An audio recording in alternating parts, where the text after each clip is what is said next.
Hello and welcome everyone to FCI Live 2025. This is our first day of the 2-week free series, all virtual. And this is our third session of the day. Very popular. Lots of people registered, as always happens when we have a experienced general manager presenting, but especially someone whose fame precedes them, like Sam.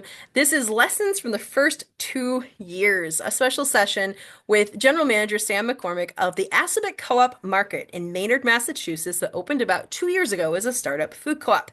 And we're going to jump right into the session here in just a second.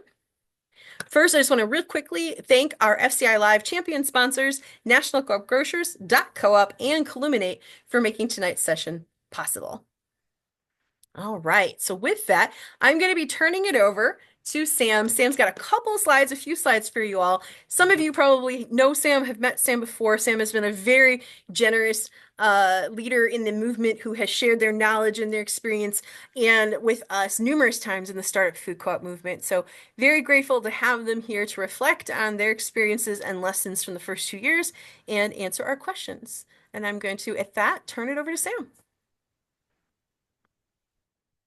All right, so give me 1 second. I'm just getting a screen set up here for you all to see a slide or two. Um, Thank you all for coming here today. I'm really happy to be a part of FCI Live this year. It's been a real pleasure to get to know a lot of folks within the startup co-op community. Over the last few years at the up and coming conferences. So it's fun to be here in this space as well, where I think a lot more folks are able to attend who could not necessarily be at the in-person versions of things. Um, I have just a little housekeeping of my own, um, and it has to do with just how we show up in the space. So give me 1 second. I'm gonna get this open here, and we call these community agreements. And I feel like they're always relevant and particularly feel relevant now. So here we go. There. Everybody see my screen okay? Great. All right. So to kick things off, we're gonna talk about so I have two things open. There we go. Let's go to our next slide. Community guidelines for this session. Really basic ones today. We want to have a space for care, kindness, and cooperation that we're all kind of leading with today. My request of everybody here is to be kind and respectful, speak with care, no personal attacks, bullying, or harmful language, foster inclusion and equity. This is a safe space for all, no discrimination, hate speech, or divisive rhetoric. Keep conversations constructive, share ideas, ask questions, and engage with a cooperative spirit. No political discussions. Our focus today is on food community and cooperation, not political debate or conversation in this space. Practicing shared responsibility, helping to maintain these agreements together while we move forward. Um, let's build a stronger, more nourishing community together. That is the goal today. So I appreciate everybody respecting these as we move forward. All right. So when we talk about Aspect Co-op Market and kind of the last 2 years, we take it back to history. One of the things that we I think should never forget about, especially when we're in the post-open chaos of a startup, is don't ever forget your roots. It's really easy to do. You're in the middle of like, oh my God, these things don't ring up at the register. What is happening? There's always that kind of initial chaos. And one of the things that's really grounding for the community, for the new staff, you're hiring new staff and everything, is to make sure that you have a really good definition and understanding of the roots of your co-op and not just the immediate years, but like how far back can you go? What's the food history in your community? Do you understand why this co-op is necessary? Are you a new board member? Are you a new staff person? Like why are people engaging with you the way they are around food? Because food's a really sensitive topic, and we can't forget just how much people have like it's literally our what keeps us alive, and there's so much to our culture and our passions and things that are around food. So being relevant to its history is really key. So we have a couple of historians in the area. So Assabet Coat Market is in Maynard, Massachusetts. It's about 30, 40 minutes west of Boston. And it has a strong like Finnish Russian history in the area of immigration. And the town itself was formed as a mill town, and it was made up of parts of surrounding towns that were chopped off. They didn't want industry in Concord and Sudbury and places like that. So they said, oh, here, put them off. Here, we'll give you parts of ours, and you have your own town, and that's where the industry goes. So there were a lot of immigrants that were in this town around the turn of the century, and there was a strong history of cooperatives with that as well. So there was a food co-op, there was a dairy, there was gas, there, pretty much you name it, and it was run cooperatively. That changed pretty quickly, going into the big box store era in the 60s, 70s. And then there was a Victory supermarket that opened up and was one of many factors that closed down the cooperatives that were in town. And the Victory Supermarket eventually also closed, and that is actually the location that our co-op opened in. So you can think about like the how steeped we are, right? There was a reason that the original organizers were like, we need to open in Maynard. This is where people are organizing. This is where we do it. So really having that understanding, I like to talk about this a little bit at our staff meetings because we always have new staff. And so for some people, it's a little repetitive, but to keep us in context, like where are we in time? Where have we come from? Never forget that because it so much informs our future. Um, so within all of this, um, the other parts to where are we now is for folks to understand literally what happened immediately prior to opening. How many times staff have been like, why is there a thing? Why is this thing attached to that wall? And where does it connect to that? So the benefit of having been here while it was built and still being here after it's open is that I have the living memory of those things. And I can share that with managers. I can share that with team leads. So people know why. Like, it's a very important thing. Like, why are we doing this the way we're doing it? And that can be really small things and it can be really big things. Like, why do we have refrigeration units with the compressors inside the building? And so many people have told me, why do you just put them on the roof? I was like, I wish I had thought of that. But no, reality was that our roof couldn't support the load, the weight load, right? And so there's a reason. And those reasons are so important because we get questions from community members, we get from shoppers, from staff, like having the whys really important. Um, where have we come from again is not just the far history, it's also the very recent history. Because once your doors open, things move so fast and it's so easy to lose things. So, one of the things that we talk about a lot is documenting what's happening as soon as we can while it is occurring. Because if you get too far out from it in your first couple of years, you can lose so much information and so much like of the lessons learned. And so that's why when JQ kind of brought this up, I was like, oh yeah, this would be great because we do talk about this a lot and we're not perfect at it. We're not perfect at our documentation by any means, but it's something we talk about a lot with our processes and events that happen. Like, did we note down that that thing happened? And we have to remember, don't get 10 cases of this type of turkey, get four and get five of the other one. It comes down to really small details sometimes, but they can be really impactful. So we like to keep in touch with all those different parts of what we're doing. Um, all right, so I'm gonna land us on this slide here, and that's just gonna hang out for a minute. So this is the current Assabet Co-op market operational side of things. You can see our front entrance there. We try to keep it colorful. It can be a struggle. It gets windy. The umbrellas blow over. We run down the parking lot to catch them. Things like that happen. But we do our best to have a colorful front. And then we also have a deck at the back of our store. It's just a benefit of the location that we have. And we use that to best effect as we can 3/4 of the year when it's not covered in snow. So I'm gonna just leave this up here and then I'm gonna shift gears and talk a little bit about some of the kind of technical pieces.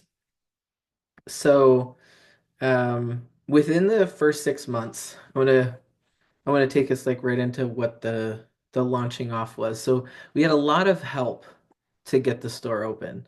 Um, if somebody says they would like to help you, I would recommend saying And how would that look? What would that look like? Let me make some notes. Don't say no.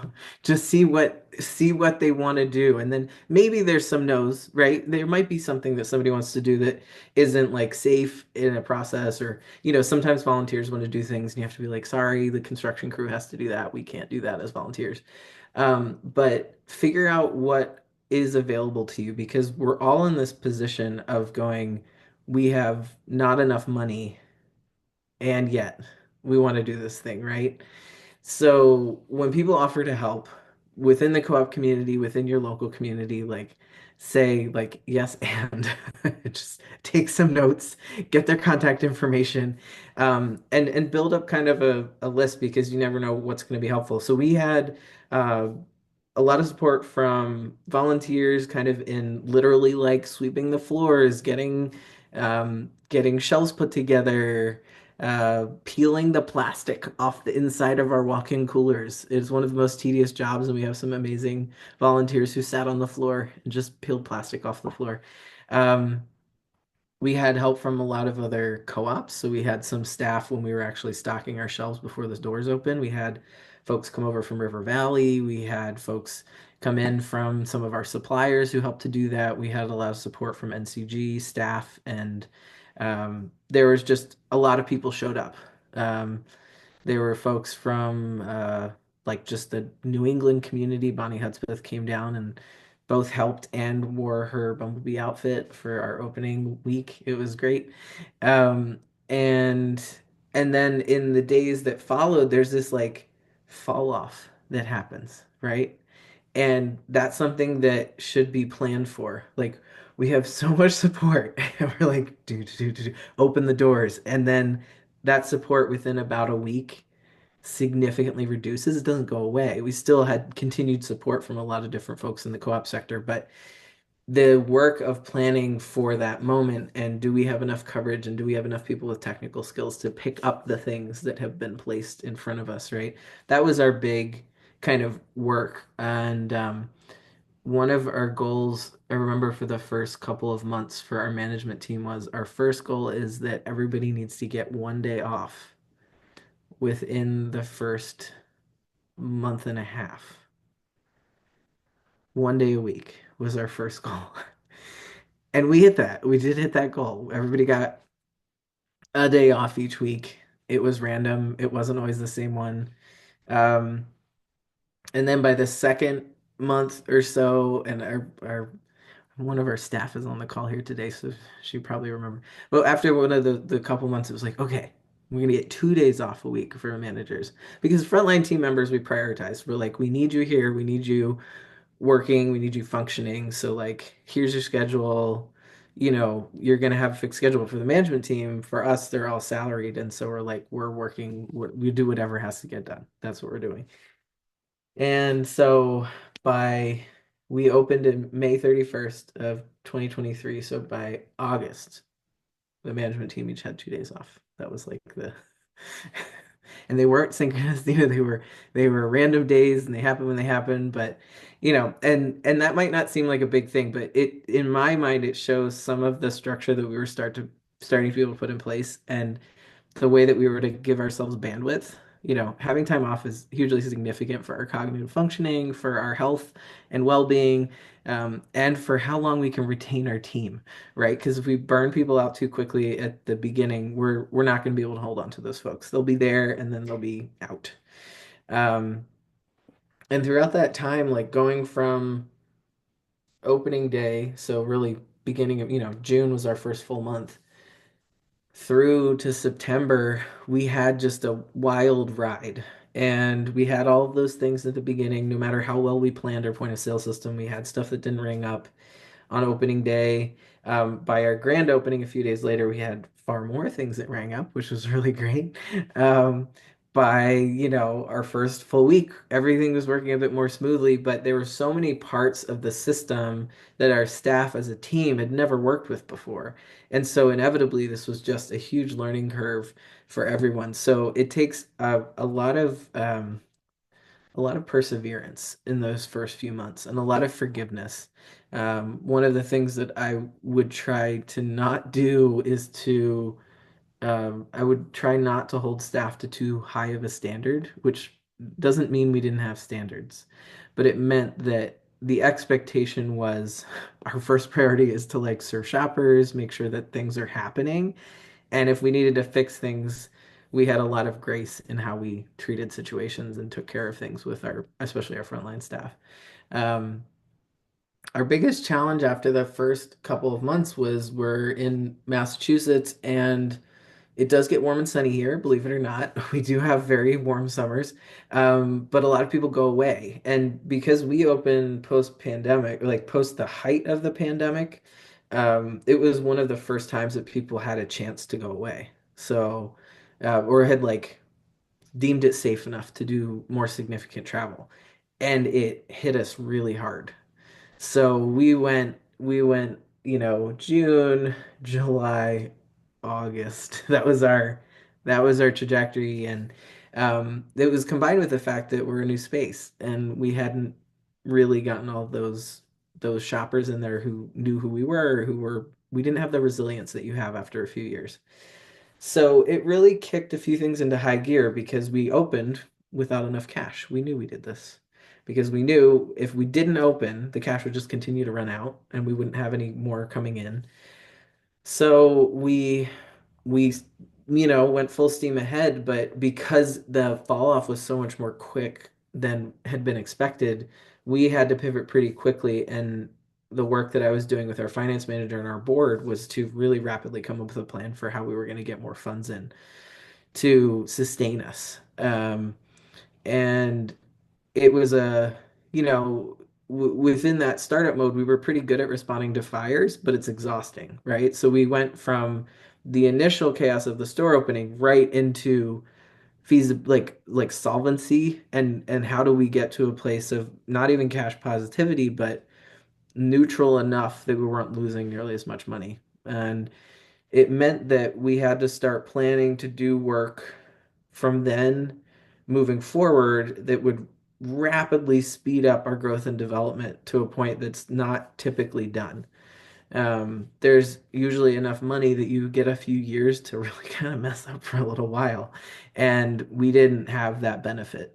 And so we worked really hard with our support team at NCG. We came up with a few specific technical things that we really needed to work on. And those factors, I think, are the ones that I would want to share with folks. These are things that um, can get lost in the weeds a little bit with what we do. You have to have fresh produce, of course. That's something that seems like super straightforward. But if your produce is not being done correctly, and if it's not, the rest of the store is judged so much more harshly. If when you first walk in, you don't see a fresh produce section, so those kinds of things we were focused on. Those are like tangibles, right? And our marketing, and we got an events license, and we got an alcohol license, and so we were doing a lot of the things, right?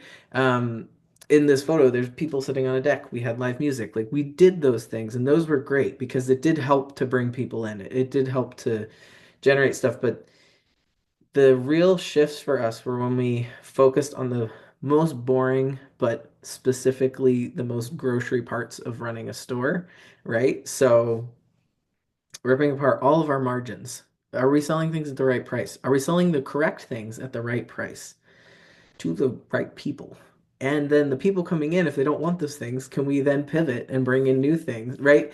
And it was this battle. And so we did a really significant deep dive into our margins at the as we went into the holidays. And it was really good timing because the one thing that we did have is that because I have prior experience, I had a bit of a playbook for the holidays, right? So we walked into the holiday season underprepared because you technically have a lot of pre-ordering you have to do for holiday periods, so we were a little behind on some of those. But we did it as best we could, and we had a huge increase in shoppers. That was like our first win. Our first big win was how people came in for that holiday season. And then it was compounded by the work that we did with external folks to really focus on the parts of our financials that needed to be adjusted. Um, and so as we went into the New Year's, we went into 2024, we went in at the highest point that we've been at to date. We still hadn't beat our opening month at that point, but we were still like we were bringing it back. And then the one thing that has always worked for us, and it may not work for everybody, but we say yes to almost everything. We try everything, almost everything at least once. And as long as it doesn't have a significant cost up front, because see the note on have very little cash. Um, and so in January of 2024, we partnered with a local donut shop called Union Square Donuts, and we sold more donuts than they could produce. That's what started happening. So on Sunday mornings, we said we can only do this one day a week because it would really disrupt our kitchen operations. One day a week, we will bring in donuts. We'll do pre-orders and people can just walk up and order. And we asked them if they had a limit, and they said, nope, no, we have a production kitchen. Of course, we can do whatever. And the second week we did it, they showed up an hour late, and we were like, how this? You can't do this. We had a line out the front door, down the sidewalk. And they're like, well, we found our limit. You guys ordered over 900 donuts and we can't do that. So we found the limit, right?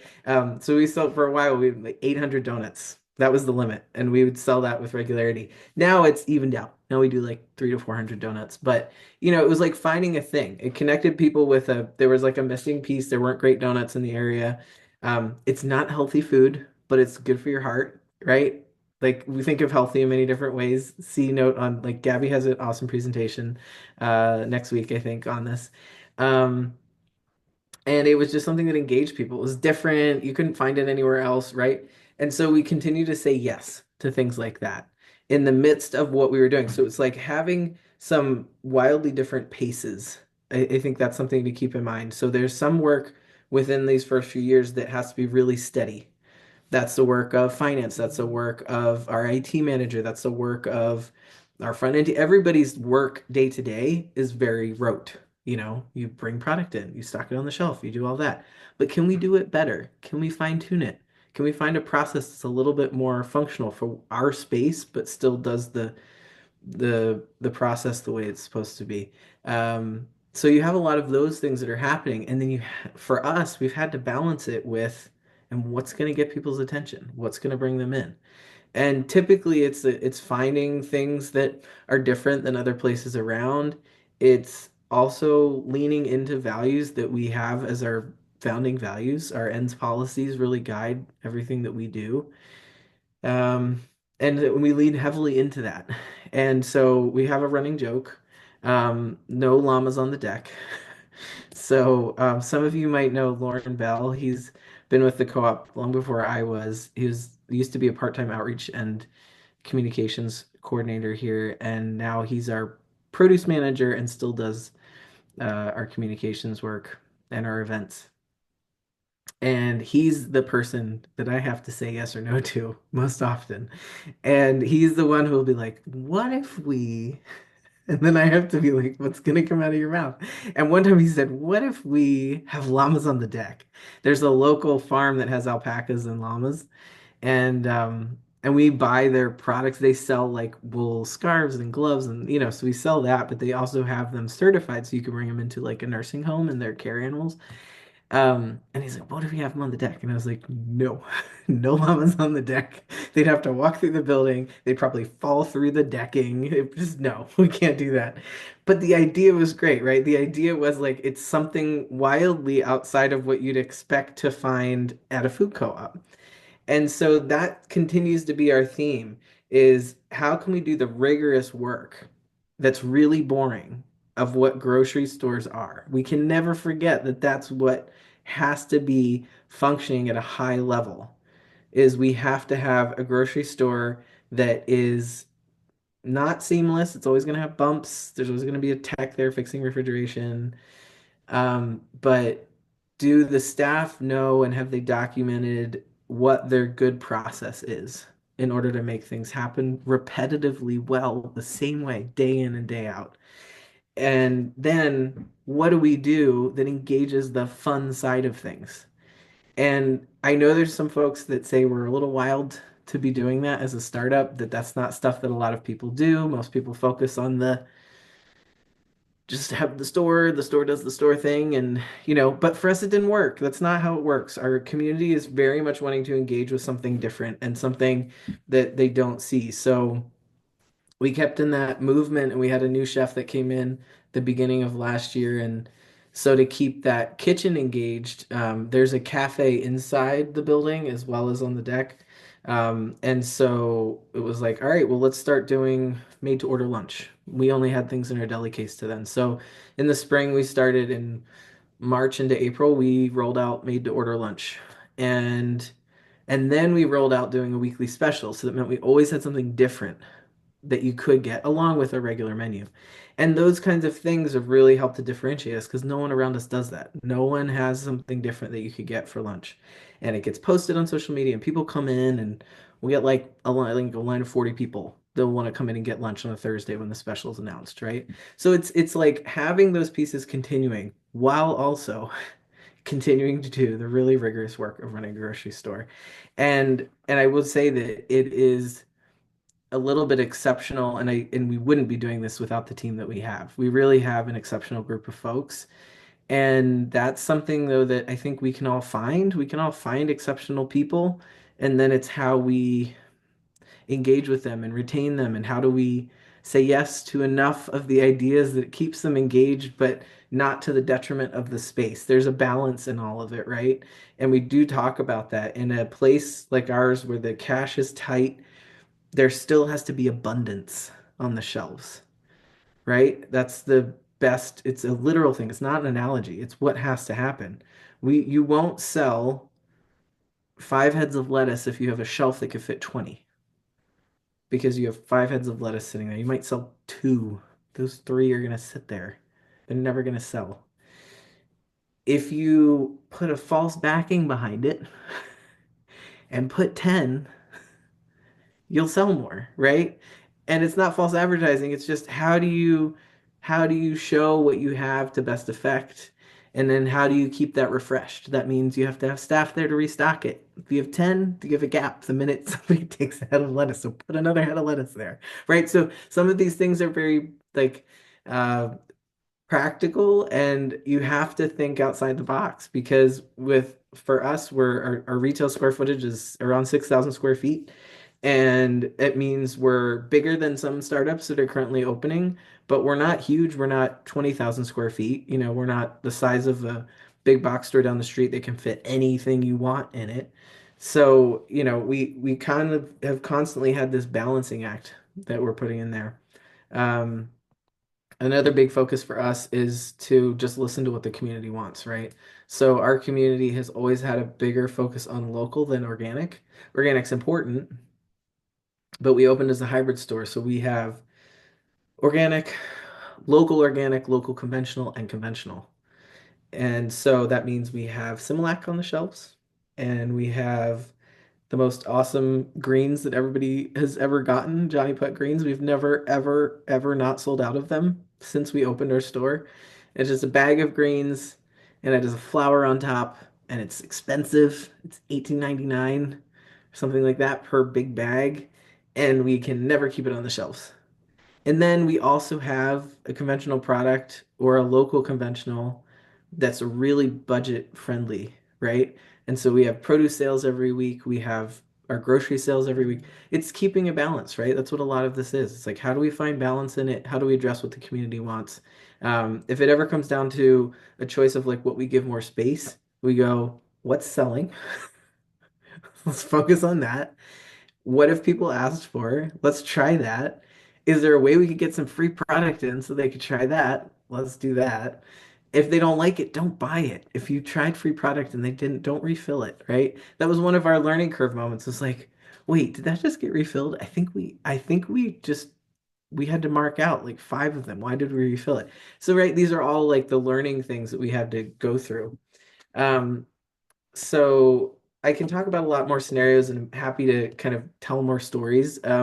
But the thing I wanted to kind of wrap up with was just a bit of a kind of high view of our financials. So um, as we went into 2024, we saw the changes.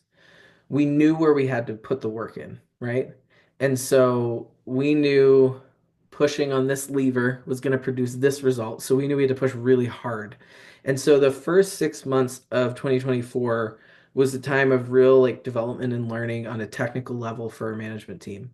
So we have a slightly different structure. We have a purchasing manager versus having buyers. We're not quite big enough to have too many buyers. So our produce manager purchases for produce, and our purchasing manager purchases for 75% of the store. It's a huge job. And she's amazing and just does an awesome job. And then our kitchen manager would purchase for the kitchen.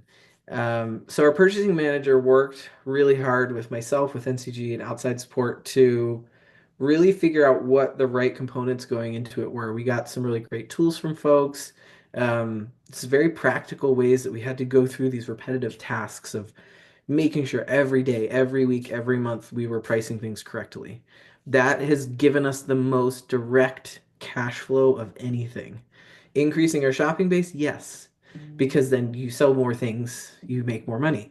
But if you sell a lot of things at very low margin, you don't make a lot of money.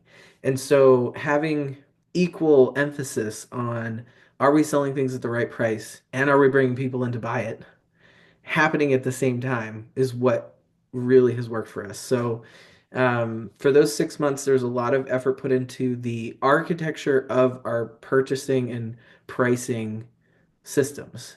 And we really saw the effects kick in August of 2024.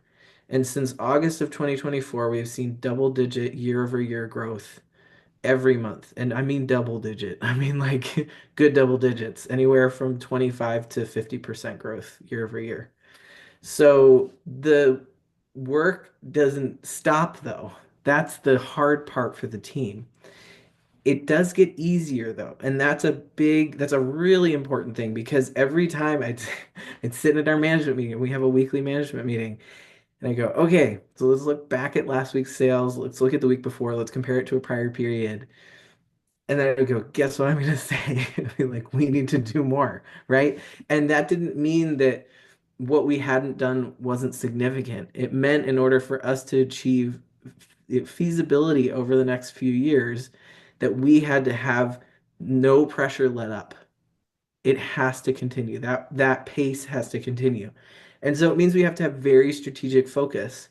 And it means that our team, as they're learning, go, oh, actually, we can increase the pace. It's not that we're gonna like break our bodies by like moving more product. It's that we could do it more efficiently. Is there a process that somebody has that's gonna help us to do this better and smoother and right? So it is finding efficiencies. It's working through all of those. Um, we've seen it across the board. Our membership growth has been really steady. We haven't had spikes in membership growth other than really like when we first opened. Um, really steady growth over months. That's an emphasis this year for our board as we go into the fall. They need to have a member drive that's really significant. That's one of their goals. We've formed a finance committee of our board. We're also looking at, for the first time, really strategically, not the first time ever, but with some real, we're not in fire mode. And so it means we can look out a couple of years and do strategic planning for some of the debt that's going to hit us, right? Our member loans that are going to be coming due. Those are things that we have more bandwidth than we had before. Doesn't mean we have a ton, but we're making that space now. And so we have some kind of exciting stuff that'll be coming out in the next few weeks. So just keep an eye on our socials for some info about how we're planning to bring in more working capital. Um, but the things that will sustain us are within the store. We'll always have these kind of external vehicles. How can we move our debt around? How can we pay it down? How can we disperse it? Those are big things that the board is focused on, and I'm working with them, and our finance managers working with us on.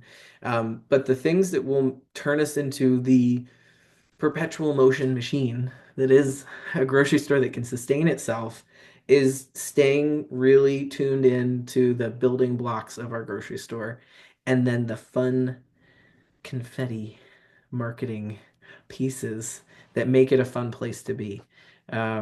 So over the last 6 months of the year, we saw really significant growth in our customer account. I mean, it really kicked into high gear beginning of 2024, but we've seen really steady growth in our customer count, and our customer count and our sales growth are absolutely tied together. When those graphs are looked at together, they move together. There's a few, ups and downs. Just the holidays are always anomalous. We can't count that customer count, and that sales volume is always exceptional. Um, but our third factor is our daily basket size, and that has held really steady for us. We had a pretty significant increase in the end of 2023 once we started to really put some of those gears into the right places. But then it came down. We knew it would when we opened lunch service, right? You suddenly have a low basket item. Somebody's going to come in, they're going to get a sandwich, a drink, a bag of chips. That's a $15 basket, right? Um, and so we knew that was going to bring it down, but we've never gotten below the threshold of 35. That's always been our standard. And now that we're leveling out, we're seeing it increasing again as we have a whole new wave of shoppers that have been coming in. Our pace is exceptional at the moment, and we're working really hard to keep it that way. And the team is aware that basically the whole year is a run up in preparation for our holiday season, which is from October through December. And think of it like a roller coaster that just goes up at the holidays and then goes up at the holidays and goes up, right? And that's what we're working on. So we've done that for 2 years. We're working really hard for that to continue to be that momentum that we use. We use the like push, that just influx of people. Holidays are a great time, any kind of holidays, whatever your community respects, right? Any kind of holidays where communities coming in around food, make sure they have a wonderful experience, right? That's what we should be doing at the end of the day. That wonderful experience is with your prices, it's with your staff, it's with your customer service, and it's with the cleanliness of your space. Never forget that. That is a really key thing. Um, so we continue to work really hard on all of those, and to kind of have an ever present, like, what is our marketing? What are we doing? How are we showing up in community? Don't stop going to tabling events. If you stop right after you open your new store, people just think you went away. They don't know you're there. So, like, keep showing up. Um, Make sure you're a part of local groups. Make sure that you're participating in sponsorships, even if they're small, even if it's a $25 gift card to a raffle. Participate in local things that you can sponsor. Also, see if there's ways that people can sponsor you.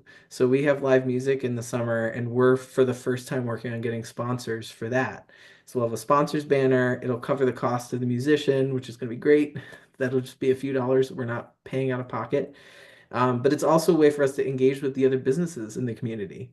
It's a great way for them to get highlighted and for us to still be competitive in that space, but for them to, they can show up, you want to pay $100 for a musician to come in? We'd love it. So, it's keeping creative with how you can engage with people. Tasting and sampling events, joining and participating regularly in local community groups, um, figure out what sets you apart and then keep showing up that way consistently. And that's some of the stuff that's been working for us. And we have had plenty of struggles along the way, but we're continuing to try to navigate through all of those with some good humor. That's usually what gets us there. I could keep talking forever, but I'd love to open it up for Q&A. Yeah, let's open it up for questions. They're asking, put a lot of the questions and comments in the chats, and we'll get started there. We might have people unmute a little bit. We can feel free to raise your hand if you'd prefer to unmute, and we'll see if we don't get too big of a queue. We've got our first question from Kim at Suncoast. What are your member benefits, frequency of discounts, etc., and have you adjusted them since you've opened? How do people reacted to them? So we have never had the most fabulous member benefits. I'm aware of this, and I'm okay with this because we don't have money. So, our members don't get any different discounts on the shelf. We work really hard for the pricing to be the same and approachable for everybody coming in. So, we participate as a member of National Co-op Grocers, and as a result, we participate in all of their different like coupon and discount programs. So we have co-op deals, co-op basics, core sets. These are just programs within it. Some allow for co-op basics is like discounts right on the shelf. Um, And then there's deals, there's like monthly and biweekly deals that come through that we cycle through that come with like a flyer, and you get random things on sale, and we have to participate in that. But if it's done correctly, um, it's a benefit to everybody shopping. So for members right now, our benefits are you get a free small coffee between 8 a.m. and 10 a.m. It is time constrained. You can get 10% off of bulk purchases. So you do have to buy a full case of something or a bulk bag of something to get 10% off. Anybody can purchase in bulk, but members get 10% off. Um, and you can track we track members shopping, and in some future year where we're profitable, they will get a distribution. Those are currently the benefits. You can run for the board, you can vote for the board, but we don't have the money to do anything wildly creative. And we have the benefit of a community that seems to really recognize what we're there for, and why it's so important to support a locally owned and operated business. One of the pivots we're making in 2025 is talking about, when people ask, what do I get? I say it's not actually about what you get. It is about what you're returning to the community and the resilience that you're putting into your local food economy. And so your membership is supporting the equity base for this business, and it is contributing to us keeping control over this small part of the food system. So that's one of the pivots we've been making in our marketing for 2025. Yeah.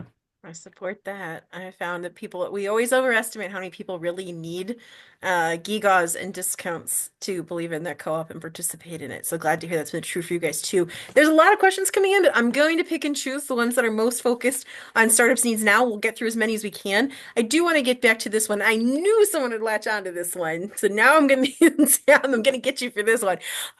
When you said you opened without enough cash, was that Yep. predicted on your pro forma? Basically, was that on purpose or was that because of unexpected costs? Oh, you've heard about this one before, JQ. Uh, so in our original pro forma, prior to the really significant impacts of the pandemic, we were not going to run out of cash. We were great. We had a really solid pro forma. In the winter spring of 2022, we were going into construction. We had broken ground, and um, we had a few major things hit us. Refrigeration costs went up drastically. The price of steel went up drastically. So basically, construction materials across the board, if it had electrical, metal components, C note on grocery store made out of mostly metal things, everything went up in price by just an immense amount. I mean, we're talking over 50% Mhm. cost increases. And so our budget almost doubled on a decent amount of our material costs. We raised an additional 1.4 million between September of 2022 and the spring of 2023, and it still wasn't quite enough, but it was enough to get our doors open, right? It was enough to get our doors open and for us to try to start making money. Again, that was kind of our place that we were in. So original performer, yes. Medium to, like the year of construction is when feasibility went out the window. But we were determined, and we had enough backing and good planning that we felt like it was the momentum needed to just keep going. Yeah. I'm just going to stress here that opening without enough cash, if you have a very, very skilled board and a very, very skilled GM who understands your pro forma, and not every GM who opens a store and can run a store successfully has a tight grasp on the pro forma and the levers of the pro forma to make that kind of decision. The vast majority of startups burn through more cash than they expected in the first year, and it is that cash cushion that saves them. So as what Assabet did made total sense in their circumstances, but their Yeah, I don't circumstances were recommend. very specific. I just want to be clear Yeah. about that. We've got some great questions here. I don't know if we're going to get through all of them. One of the next one I want to throw at you is, so I think I know where you're coming from here, Kim. You can always jump in if I got this wrong. The question is, how long did you go downhill? So how long did sales go down before, it kind of hit you that you needed to make changes to get back on track, that this wasn't just, coming down from grand opening and then it was going to go back up, that you needed to do something. How long did that go on until you really realized that and started moving? We do. I mean, I don't wait around. for sales to go down. So I knew before we hit our August low. So I knew, so we went May, June, July. I was like in July as we went into August. That's when we said fire. So it was based on that and our cash out, like our cash burn as we went, right? Because even though we had really great sales, didn't mean that we were making really great money, right? See the notes on were things priced right? Was everything going through correctly? How much waste did we have? All of that. So I called fire red alert with the board really fast. So in August, I sent a very urgent message to the board. I made it very clear that we had to do some immediate work to turn it around because we weren't going to have enough cash to wait any longer. So that was very immediate. I did not wait, and I would not recommend anybody wait if you're starting to have significant cash burn and a downturn in sales. And we don't see that said often enough. So you heard it here from a GM of Startup Food Co-op that has been successful and is not going to run out of cash, because we hear GMs a lot of times want to wait. I want to wait and see what's going to happen, wait and see what's going to happen. And some downturn is normal. It's called a J curve. We can do a whole conversation on that. But even if we're starting to see that, already the GM and the team should be thinking, what are we going to do to get out of it? Yeah.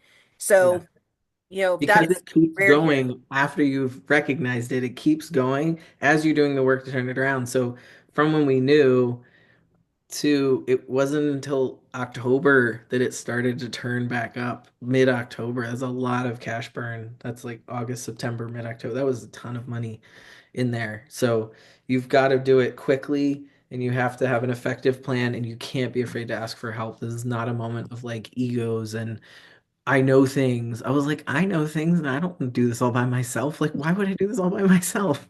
So definitely ask for help. Reach out to outside support, phone a friend, JQ. Who should I talk to? Like do it. It's way better to do that than to kind of take the thing the community's been working so hard on and run I it will into the ground. always say number one sign of a healthy, excellent GM is that they aren't hiding stuff from you and they aren't afraid to ask for help. Doesn't matter how much they know. But I want to get to Anwar's question. And he's in Durham Food Co-op, which has been Co-op Market, which has been open for quite a while, startup, but I think over a decade now. But I think their point is something you brought up that was really interesting, Sam. Can you talk more about how your staff structure, like how it has evolved over time to meet the needs? Like probably didn't end up landing where it started, and you kind of hinted at that. Could you touch on that? Yeah, we opened with a pretty straightforward structure for the size that we were. So we had, um, we knew we'd have more staff when we opened than we would in 6 months. We always count on having some temporary staff at the beginning who will go away, meaning like in a good way, like they're going to go back to school, they're going to do something else. Um, and we knew that we didn't have the financials for buyers and managers. So when we first opened, department managers did the purchasing for their department across the board. By the fall of the first year was when I started talking with folks about separating that out with our grocery team because we had a rock star on our grocery team who we call them team leads. So we don't have assistant managers and things like that as of right now. We have frontline staff, we have team leads who have responsibility but not a ton of authority. They're more like technical specialists usually. And then we have department managers. So we had already been talking about separating those out. And then our grocery manager at the time had some significant issues like family losses that were happening and rightfully needed to kind of peace out at that point. So thankfully, we were already kind of planning for that. And so by the beginning of 2024, we'd officially separated out the role of purchasing managers so that it was easier to have a grocery manager who could focus on the team, receiving, merchandising, and then have a purchasing manager focused on consistency with those purchasing processes. And the core sets and category updates, those happen every month every month, every month. Never let a month go by without those happening. Partly because you're technically required to, because if you participate in those programs, you are required to keep up to date on your pricing. And then also because you lose a lot of money if you don't. So if you're participating in programs like that NCG provides, through UNFI, then you definitely need to keep on top of that. So it's a biweekly or tri-weekly cycle for certain sales, and then core sets is monthly. And then for our local vendors, we check those prices every time they come in now. That is no exceptions. because at the moment prices are really volatile and we have avian flu and other things. So egg prices every time an egg delivery came in, produce every time a produce delivery comes in. It is time consuming, but we try more and more to have good technical systems to help speed it up for people. Yeah. We're gonna have time for a couple more questions, and I'm going to focus on the ones that are more startup specific, so forgive me there. But Suncoast did ask, kind of thing as a follow-up, when things kind of started going down, did you do surveys to see what the community wanted, or did you get their feedback on why they weren't spending more at the store? No, we Yeah. had surveys. Well, yes and no. Like we had surveys from prior to the store opening that we were mostly working on, and we knew that we weren't fulfilling all the pieces of that, that we had a lot of marketing like darts to throw at or paint to throw at the wall, whatever analogy you want. So we went for the things that we knew we hadn't fulfilled first. We did do a shopper survey at the end of November when we started to have an uptick in shoppers. So we had a very not fancy Google survey that we did for shoppers just to get feedback on their experience. Excuse me. But it wasn't in any way to particularly drive like product movement and stuff. It was just to get general feedback. How are you experiencing the store? What's customer service like? What's the grocery, selection like, that kind of thing. We've repeated that again this year. It's a really basic survey. But we didn't do an additional marketing one. We just basically talked to people when they're in the store. That was a big part of it, gathering firsthand feedback from people from our staff team. Yeah. Those informal surveys the first year have been very effective for a lot of co-ops, though, and Yeah. especially for co-ops that missed on sales far more than Assabet did. They have the normal J curve piece and they need to come out of it, but startups that know they're missing quite a bit on sales in the first 2 to 3 months, those have been pretty critical in confirming what people aren't happy with, Yeah. and what needs fixing. So, I want to. Yeah, I'm not going to jump into course sets right now.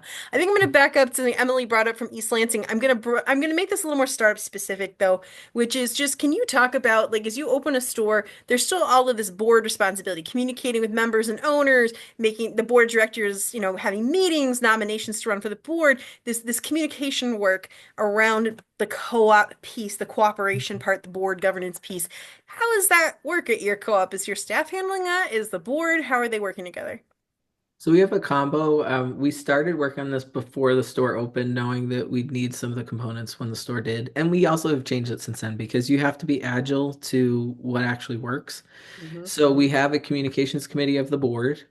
They are responsible for board communications. They are responsible to give them to staff for staff review to make sure that it aligns with the right timing for our marketing schedule, to just make sure that it's in line with the branding standards that we have, things like that. But the messages from the board and in the board's voice, those happen periodically after the store opened.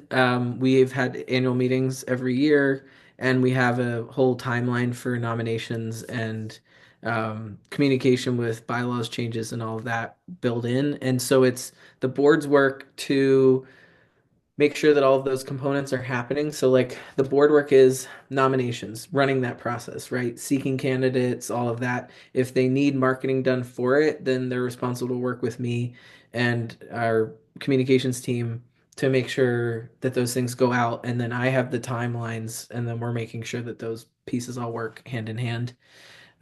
We now have some like quarterly board messages that go out, and then we also have a weekly like what's happening at the co-op newsletter that goes out to folks.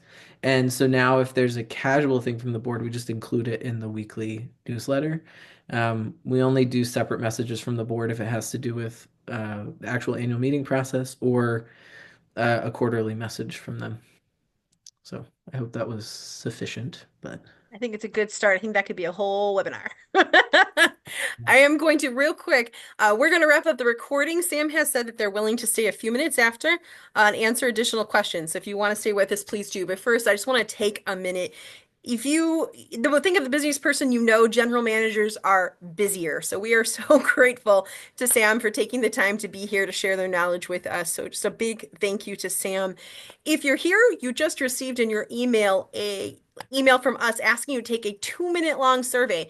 That survey of feedback about what you thought of the session, if it worked for you, if you want more of this. It's very short, but it's going to help us keep the work we do free of cost and getting better and better every time. So please do answer it. It means a lot to us. Thank you so much.